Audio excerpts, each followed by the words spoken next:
There seems to be many choices for students in Africa to continue studying while schools remain closed because of the coronavirus crisis.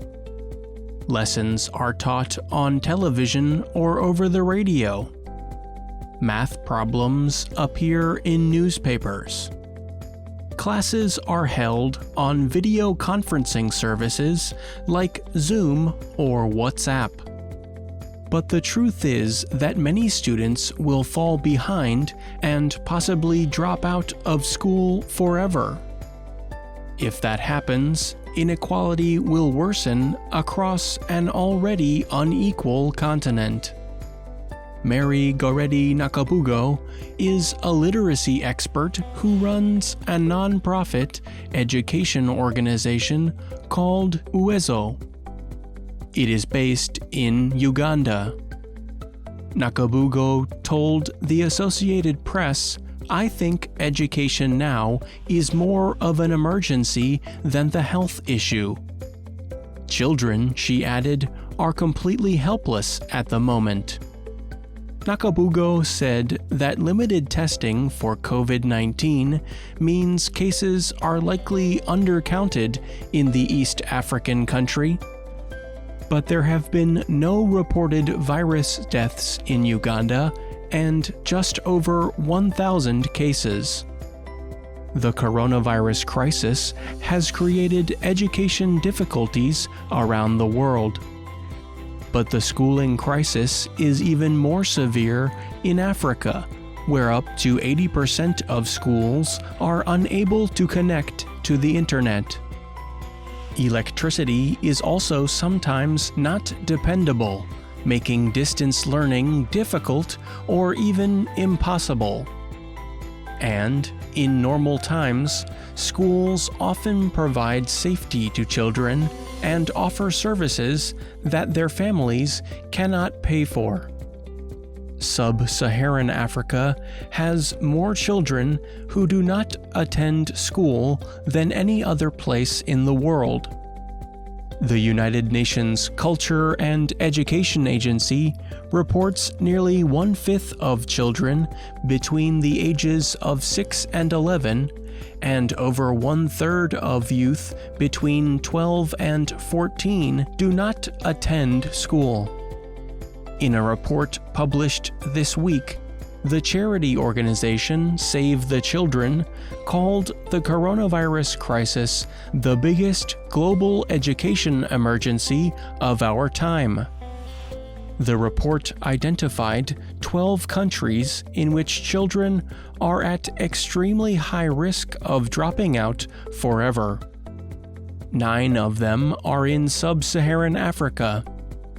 With the help of outside groups, some African governments have announced measures to support learning from home. But many have been limited by a lack of dependable electricity and poor internet connectivity. Even publishing lessons in newspapers can be too costly for people in some places. Uganda's government has promised to provide 10 million radios and over 130,000 solar-powered television sets. But officials have failed to honor other promises during the crisis, including giving free face coverings to everyone. In neighboring Kenya, schools for young children and teenagers will remain closed through 2020. Yet colleges and universities can reopen in September.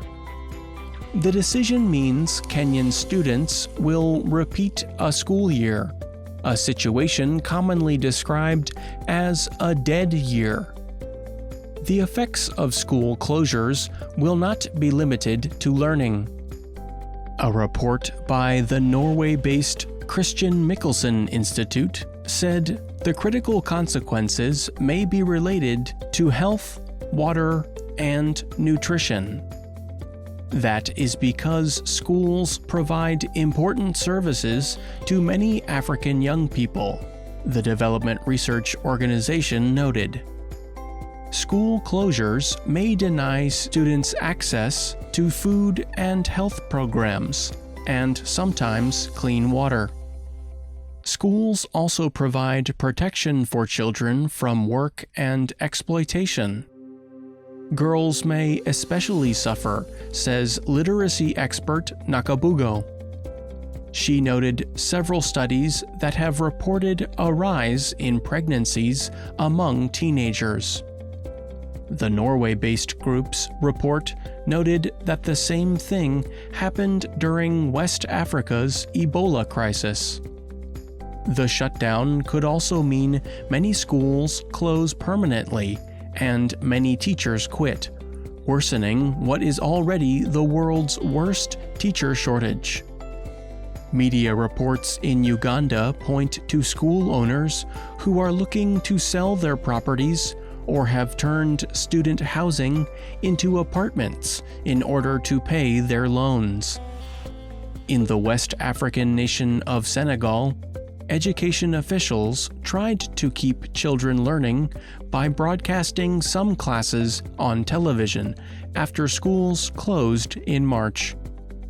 The move aimed to reach students without home internet access. But electricity is often lacking in villages. In many schools in Zimbabwe, up to 70 students may be placed into a small room. The government is postponing a reopening plan that was supposed to start this month. Teachers' unions or labor groups warned that such a plan was dangerous for schools lacking face coverings, personal cleaning products, and even running water. Even in South Africa, the continent's biggest economy, the government has faced criticism. Teachers' unions question the government's decision to reopen schools despite a growing number of cases. I'm Pete Musto.